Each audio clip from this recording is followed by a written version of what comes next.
This is the first episode in a two-part series, and the second story in a larger season. This season covers cases in New Mexico.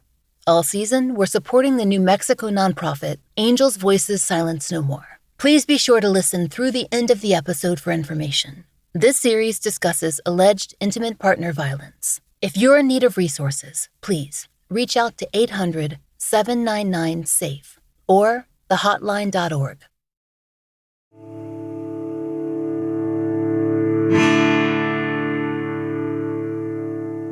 This is The Fall Line. On St. Patrick's Day 2001, 42-year-old Melissa Ann Montoya walked into the Apache House of Liquor in Dulce, New Mexico. It's a small town the New Yorker describes as, quote, near the headquarters of the Jicarilla Apache Nation. Melissa had been living in Colorado for a while, in what the Tri-City Record noted as, quote, a remote area, but it wasn't far from the New Mexico border. According to NBC, she'd recently returned to the Dulce area. According to Darlene Gomez, who'd grown up around Melissa, she was in the process of ending, quote, a tumultuous relationship with the man she'd lived with in Colorado. Melissa was a familiar face to the bar's patrons. She was an enrolled member of the Jicarilla Apache Nation, and she'd grown up with many of the patrons. Per NBC, it was a place that locals nicknamed the Zoo, and a structure that no longer stands today. Some of those gathered had grown up with Melissa. A friend of Melissa's, Ree Vicente, told NBC that she remembered speaking with her that night. Ree recalled, quote, I was asking her how she was doing, and we just started catching up. She wasn't acting like herself. She was kind of acting a little bit like something was bothering her. She had this look on her face like she was, worried. According to KOB4 TV, Ree was not the only person who noticed Melissa's worry. Quote, Montoya warned her family that something bad may happen to her. A number of those close to her described her relationship as allegedly abusive. That's reflected in NBC's and KOB4's reporting, and in our own interviews with those who knew Melissa. That night at the Apache House of Liquor in 2001 was the last time that Ree Vicente saw Melissa Montoya. It was the last time that anyone saw her, anyone who did not have ill intent. According to multiple news outlets, the same jurisdictional hurdles that frustrated Vanjie Randall Shorty were at play in Melissa's case, too. Melissa's residence was technically in Colorado, but she disappeared in New Mexico and on tribal land. A number of agencies have been involved over the years. According to Darlene Gomez, a New Mexico state police officer who'd long lived in Dulce worked to improve communication between the various agencies who, at one time or another, had participated in Melissa's case. Melissa has been missing for 23 years, and until recently, scant information has been available on her case. The news coverage that's come over the past few years has largely been thanks to local lawyer and advocate Darlene Gomez, who has worked more than a dozen pro bono missing and murdered Indigenous women and relatives cases across New Mexico. She's worked to get Melissa's relatives, like her younger cousin Melody Gomez, featured on local and even national news. Melissa's disappearance was the second case that Darlene took on, because she'd known Melissa almost all her life. But it certainly was not the last. Darlene now owns the law offices of Darlene Gomez in Albuquerque, where she practices in a number of areas, including, quote, Indian law. According to her website, that includes, quote, economic development on Indian land, tribal family matters, policies and procedures, family law, corporate law, and more. She's also general counsel for Medicine Wheel Ride, a nonprofit, and serves on the MMIWR task force for New Mexico. Darlene told the Tri-City Record that her, quote, advocacy work is rooted in a long-standing family tradition of helping those in need. Darlene told us that her family's been in the area for well more than a century, and they've been working for the community for nearly as long. So Dulce and Lumberton, New Mexico are in the northwest portion of the state, so we're about, at some points, 2 or 3 miles away from the Colorado border. So it's just actually gorgeous, lots of pine trees and aspens. The elevation's probably about 6,700, just beautiful. We have all 4 seasons. We can have some really heavy winters. And then in the spring, we can have maybe 76-degree weather. and then we could drop down to below 5. I grew up in Lumberton, New Mexico, which is about 3 miles east of the Jicarilla Apache Nation. My family homesteaded the area in 1876 through the Homestead Act, and we also had some Spanish land grants in that area. So looking back at the stories that my great-grandmother and great-grandfather told, they were there when the Jicarilla Apache Indians were moved on foot, and it was in February. So my family recounts the fact that there was like feet of snow and they were just walking with just those blue wool blankets. And, a lot of them, their shoes were not even shoes anymore. They were being held together with different like bark, and how devastating it was to just watch what the federal government was doing to the Native Americans. And so since that day in February of 1886, 10 years after my family homesteaded, we've just had this close connection. And it's always been our community, where in the beginning, my family basically had an open kitchen and did a lot of the feeding for the Jicarilla Apache who were in the area to make sure that they would survive the winter, and also teaching them about the different medicines that we use through plants. And we used to can quite a bit of vegetables and fruits. And then we always had jerky, a lot of elk and deer jerky. So dried meat was big in our life. We also had quite a bit of sheep. So really it was just trying to teach the Jicarillas how to survive in that area. And then, we were taught so much more from the Jicarillas as well. So it was just a partnership since 1886, which, I just feel like I continue today. And I have a 12-year-old son, and that's his community as well. Per the New Yorker, and as Darlene said, when the Jicarilla Apache Reservation was established in 1887, the Gomez Ranch was already on that land, and their family kept their property. So, as the New Yorker explained, it, quote, exists as a pocket of New Mexico within the reservation. And that's still the case today. So the community is very small. The community of Dulce is about, I would say, 3,400. Lumberton, where I live at, is about 100 people who live there. And then about 30 miles to the east, there's a lot of small little communities of, maybe 300 or 400 people. Probably about 95% Native American and about 5% Hispanic. But growing up, we were all one type of people. It was not like, oh, you're Hispanic and they're Indian.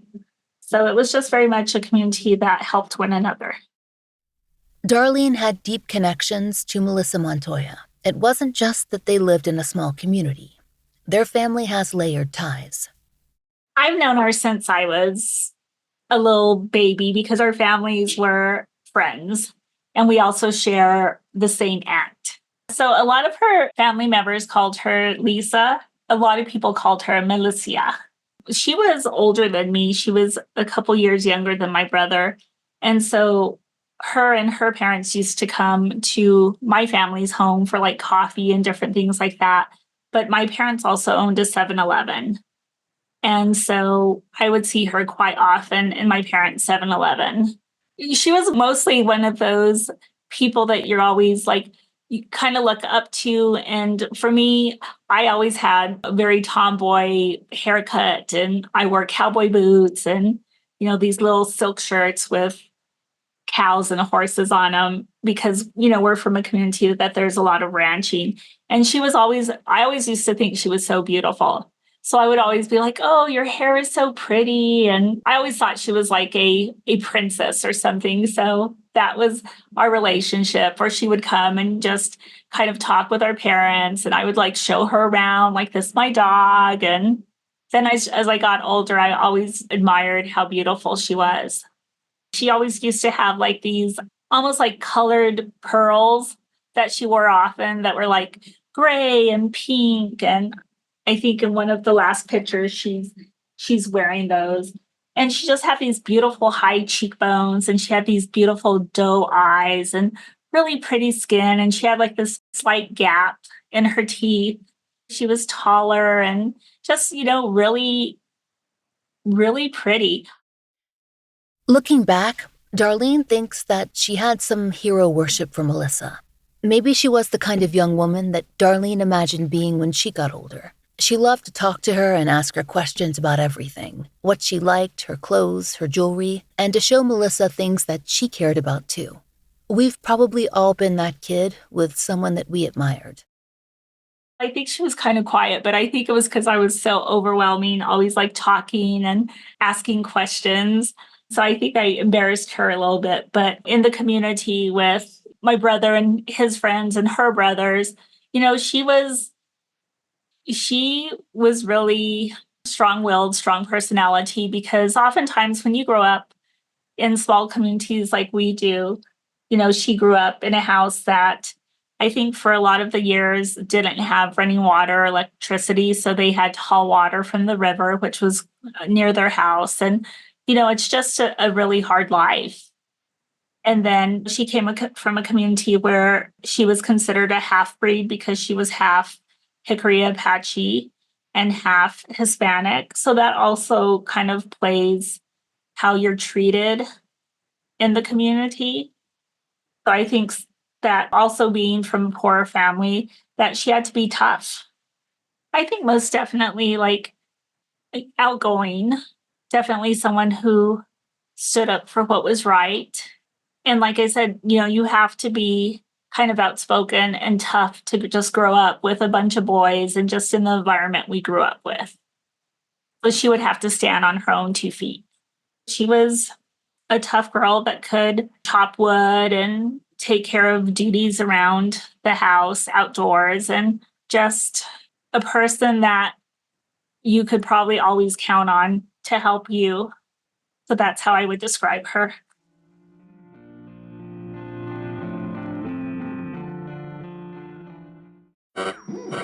We interrupt this program to bring you an important Wayfair message. Wayfair's got style tips for every home. This is Styles McKenzie helping you make those rooms sing. Today's style tip: when it comes to making a statement, treat bold patterns like neutrals. Go wild, like an untamed animal print area rug under a rustic farmhouse table from Wayfair.com. Arr, fierce. This has been your Wayfair style tip to keep those interiors superior. Wayfair, every style, every home.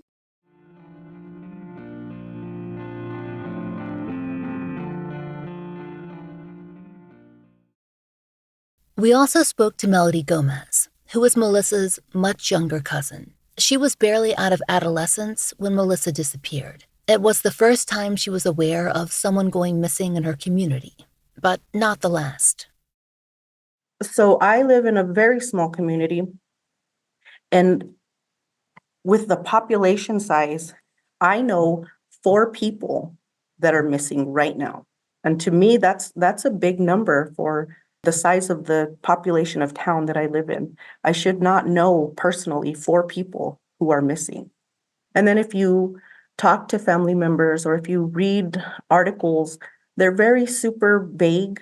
They're super small. It doesn't look like there was a lot of effort put into an investigation, or it's disheartening because you have mothers whose children or daughters have been missing for 30, 40 years. Like, at least if someone passes away, they're not coming back. You know that you have that closure.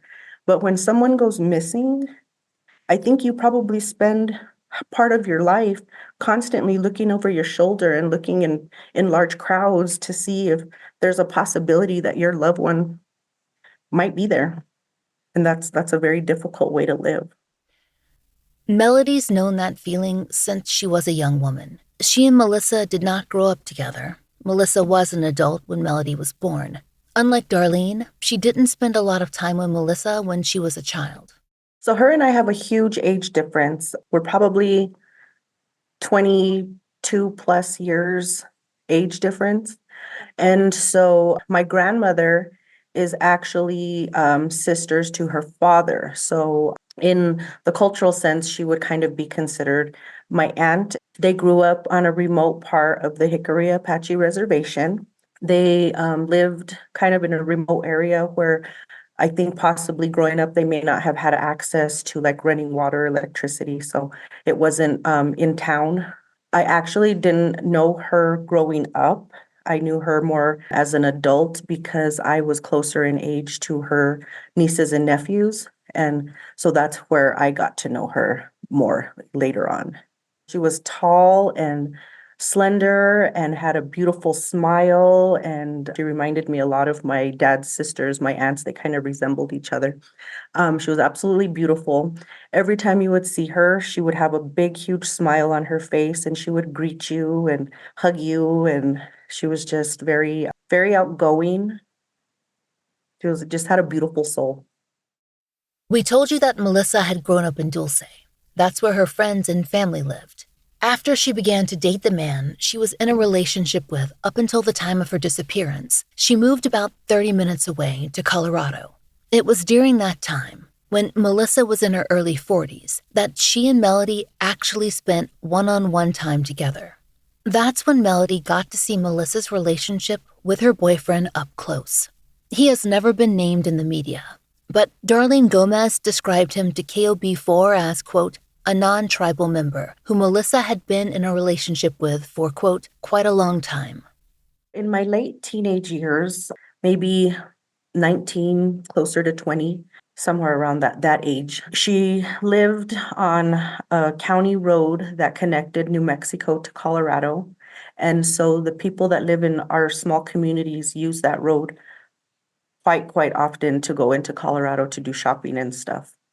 And so I remember going to her house that she shared with her boyfriend or fiance. And she was always just very welcoming. We would drive up, they would come out. Of course, they wouldn't just invite everybody in. And eventually I think he got comfortable, her boyfriend got comfortable enough with me to where they started allowing me to go inside the house. And so when we'd go inside the house, she was very hospitable. Do you guys want coffee, Kool-Aid, cookies? Whatever she had, she would offer to share. And we were both young. My relative that I would go visit her with, we were both around the same age, late teens. So I do remember going to her house and visiting her, not for long periods of time. I think more so to kind of just check on her. I didn't realize that at the time, but I think that's what the motive was. So when she was with her boyfriend, she wasn't as willing to talk and wasn't so willing to, or she kept the conversations very short. Depending on who you were, he would maybe allow her to say a quick greeting, and then they would quickly get in the vehicle and leave, that kind of thing. But eventually it got to where he would greet me and she would greet me, and we would talk for a little bit if we met up in public. But I know a lot of people didn't have that kind of maybe interaction with him because he didn't allow it. I didn't maybe understand that whole bit because I was young and naive and hadn't been in relationships like that or any at all. But I would see, and it concerned me that he was so controlling. Like I remember one time we were there and she was talking, I guess, too much, and she was too nice and too hospitable. And so he was very quick to kind of cut her off mid-sentence to what she was talking. And so she kind of just went into like a reclusive behavior and just sat there very passive and didn't say anything after that. So I could tell that he controlled her actions. And so that kind of concerned me because I'm not used to that behavior at all. So I knew that that was concerning. It scared me because my parents are not that way. My father never treated my mother that way. Growing up, we were allowed to be very vocal and express ourselves and speak and interact with people. In an interview with NBC, Melody recalled one incident in particular that disturbed her. She said that while she did not observe, quote, Melissa's boyfriend abuse her physically, his extreme reaction to Melody's visit frightened her. She told NBC that she and her cousin had been laughing together and Melissa's boyfriend had, quote, intervened to stop their fun. It wasn't only that he'd silenced them, though. It was Melissa's reaction to his appearance. Melody said that Melissa, quote, shrank back and she immediately kind of had like a reclusive behavior and kind of just stood back. I felt the tension. I felt bad. I kind of got a little scared. After that, I knew that when her and I interacted in front of him, it had to just be in a certain manner.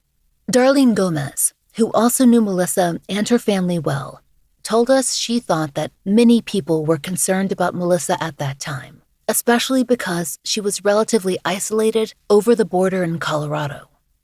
Everyone she came into contact with that she was close to had numerous stories about how it just was getting worse and worse, and that she was in fear for her life and for her safety.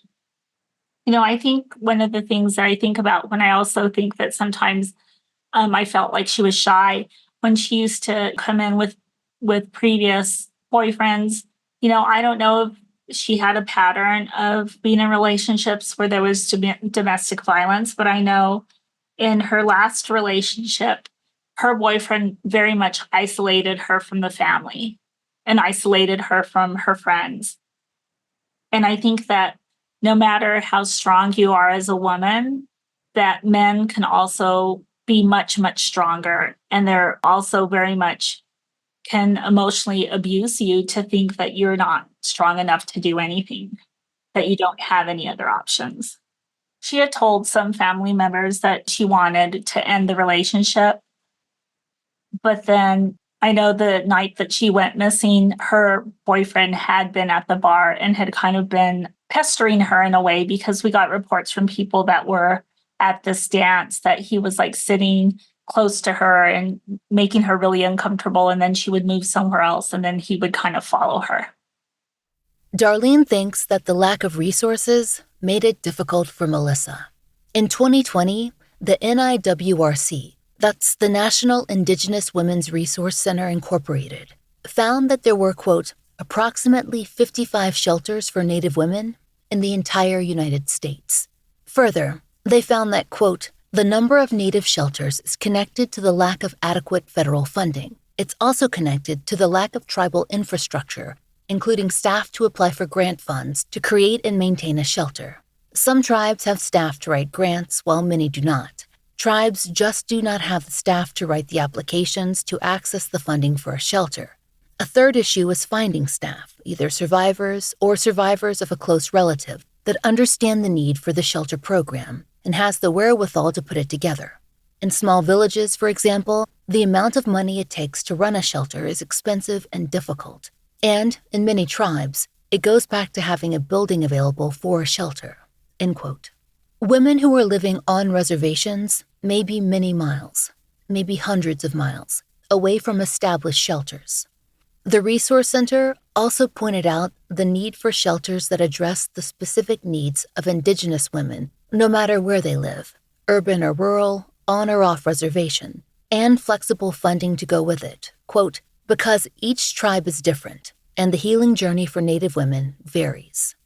Considering that the latest reports from the Association of American Indian Affairs show that, quote, 83% of American Indian and Alaska Native women have experienced violence in their lifetime, the lack of structural support for those facing intimate partner violence is not just alarming, it's a massive failure.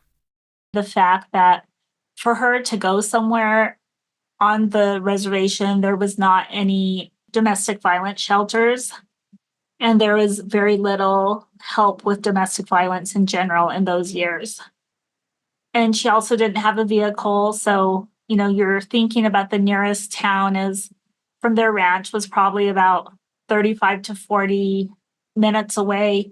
And that's a predominantly Anglo community that really was not real open to outsiders per se, different races.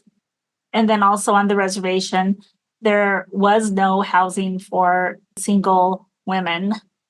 So she didn't really have a whole lot of options to go places. I know that family had asked her if she wanted to, stay with them, but she never wanted to impose. And I also think that she thought by staying with another family member, she would be putting them in danger. It struck Melody how differently Melissa acted when she was away from that house in Colorado and with her family or friends. It was something that was even more evident in the spring of 2001, before Melissa disappeared. Melody remembers seeing Melissa back in Dulce. She also remembers Melissa having a vehicle then, and new independence. When you grow up in communities where there's no resources for housing, for treatment centers, for anything, I can see now why people stay in certain situations, because there's maybe one of two options. You stay in an abusive relationship where you have a roof over your head, or you may become homeless, you know? And so there's not a lot of resources in these small communities. And so I think oftentimes people do what they have to do to survive. She was fun. I remember one memory in particular. I was driving home from Farmington, and it was funny because in such a small town that we live in, we both had very, very distinct vehicles. So I had this little purple SUV, and she drove this orange truck with a camper. And so we ran into each other kind of in the middle of nowhere and realized it was each other. So we stopped and pulled over on the side of the road.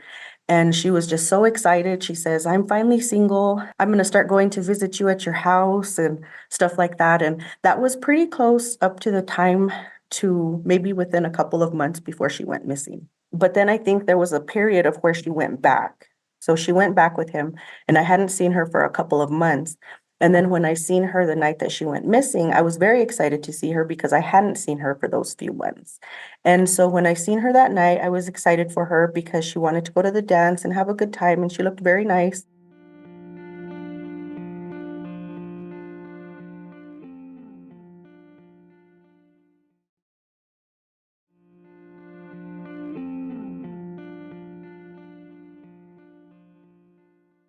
That good time Melody mentions, it was St. Patrick's Day 2001, the night that Melissa headed out to the bar.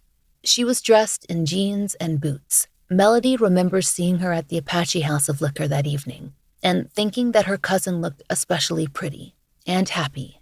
But some friends reported that that wasn't the mood the whole night. According to NBC, another friend of Melissa's, Ree, saw her later in the night, and her mood had shifted. Ree recalled that, quote, "She wasn't acting like herself. She was kind of acting a little bit like something was bothering her. She had this look on her face like she was worried." According to our interviews, Melissa was allegedly seen speaking with a man that night, someone believed to be her ex-partner. There was some tension or conflict, and allegedly, when she left that night, he followed soon after. As far as Darlene and Melody know, that was the last time that Melissa was ever seen. But it was not something that was immediately known to her family. Melissa was an adult woman, and she'd been back and forth between her place in Colorado with her ex-boyfriend and with relatives and friends back in the Dulce area. She was not in the habit of everyday contact. In fact, weeks passed before they knew that something was wrong, and then it took longer for extended family to find out. All factors that may have slowed down the tracing of vital clues. This wasn't just a time before many people had cell phones. Regular telephone service could be an issue for some too, especially in this rural area where the federal government never provided infrastructure to begin with. And Melissa's family questioned whether she was always allowed access in the first place. Melody said that it was probably late spring or even summer when she realized that something had gone very, very wrong with her cousin. So it wasn't for a few months, actually, because I had seen her the evening that she went missing. I didn't even realize she was missing, and a lot of the family, I don't think, realized she was missing. I hear stories now that one of my aunts was maybe one of the first people to realize that she was missing because my aunt worked at a very centralized business in town where there was a hotel and a restaurant and stuff. And so she saw a lot of people daily. And I think she was one of the first people to notice, hey, we haven't seen Lisa, and it was cyclical. And so there was certain times that she would go visit my aunt, which was like a per capita Friday. A per capita payment would be Melissa's portion of earnings from the nation's holdings. And so my aunt knew that she would be there very early in the morning, and she would visit with her until the check place opened up for her to go and pick up her check. And so after the first time, the second time, then it was kind of like, wait a minute, this is her pattern and she's done this for years and she hasn't done this for a few months. So that was the concern, because I do think that there was extended periods of time where he didn't allow her to interact with a lot of people. And so it was not uncommon for her to go several weeks, maybe a month or two without people seeing her. And so when I think I ran into her sister is when I really felt like kind of the impact, because she was very emotional and just saying that they hadn't seen Melissa, they hadn't seen her. If we had seen her, if any of our friends had heard anything like that. And just her emotion and her reaction was kind of when I really realized that it was serious and she might not be coming back. For Darlene Gomez, the news came through family too, her mother. My mom called me, and she called me just in those days. Everybody kind of used that phone that was connected to the wall. And she had called me with some of Melissa's family members and had told me that she was missing and they wanted to know what they could do.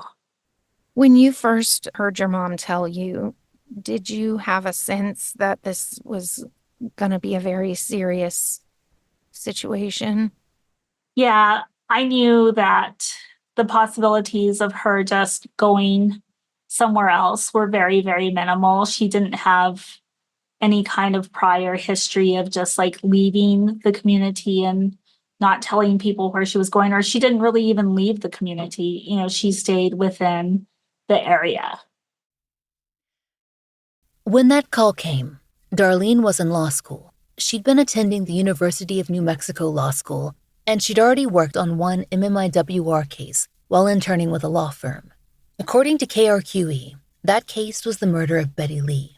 Betty, a mother of 5, was attacked and killed by the serial killer Robert Fry after she was stranded without a ride. Fry was convicted of her murder in 2000.